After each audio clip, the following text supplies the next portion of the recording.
Monsieur le directeur de cabinet, qui représente l'ensemble du cabinet, donc je vais faire l'impasse sur tout le cérémonial protocolaire, messieurs les directeurs généraux, particulièrement, mesdames, messieurs les directeurs et chers experts. Après cette brillante restitution, je voudrais donc ici commencer par saluer le travail d'experts important qui a été réalisé par ces ateliers en un temps record. Et donc, je pense que là, messieurs les directeurs généraux, mesdames, messieurs les directeurs, chers experts, je pense que vous pouvez vous applaudir parce qu'on a rarement vu autant de qualité dans un document. Comme vous le savez, le monde traverse une crise multidimensionnelle, particulièrement la crise en Ukraine, avec des conséquences là aussi considérables, particulièrement sur l'alimentation du monde, puisqu'il s'agit là d'une partie du grenier du monde au niveau de l'Europe.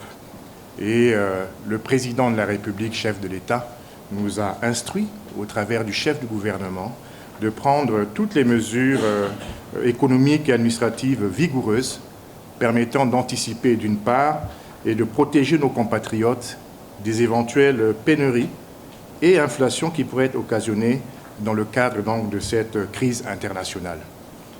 Cela donc s'est traduit par la mise en place d'un comité interministériel présidé par le ministre d'État en charge donc, du commerce et qui a donc rendu public ce plan de résilience sur lequel vous avez donc tous planché pendant donc toutes ces heures. Je retiens du rapport général plusieurs axes, notamment deux, particulièrement la stratégie pour la mobilisation des ressources, extrêmement importante, qui a été déclinée là aussi en plusieurs volets, et la réduction de 50% des coûts de passage portuaire de produits alimentaires. Là aussi, il y a un gros travail que vous avez fait, et l'ensemble donc des éléments relatifs aux conclusions et recommandations que vous avez faites seront bien entendu portés au niveau du gouvernement. J'ai aussi pu noter qu'un certain nombre de volets ont été exclus, particulièrement le fonds routier et la constitution des stocks alimentaires de sécurité.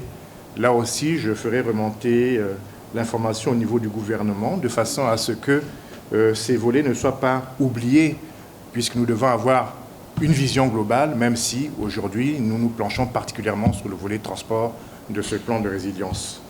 Donc ces conclusions, bien entendu, seront portées. Conclusions qualitatives, je l'ai déjà dit. Je voudrais aussi vous remercier particulièrement pour avoir intégré le volet aérien qui avait été laissé pour compte.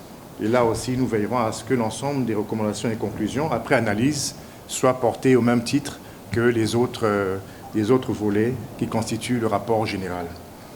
Donc, le secteur des transports, en sa qualité de principal acteur de la chaîne logistique multimodale, et comme vous le savez, a pour mission de mettre en œuvre toutes les dispositions nécessaires permettant d'atteindre ces objectifs.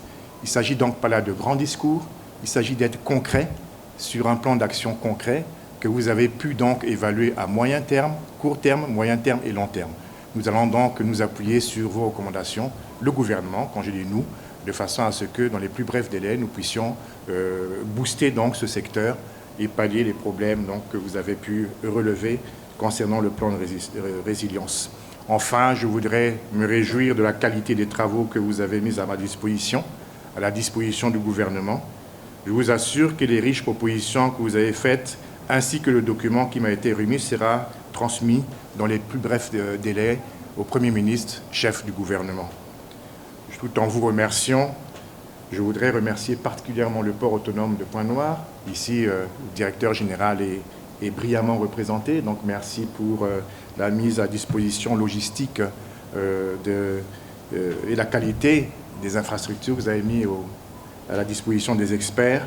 Et sur ce, messieurs les directeurs généraux, encore une fois, mesdames et messieurs les experts, je déclare clos les ateliers du plan de résilience alimentaire, volet transport, et je vous remercie.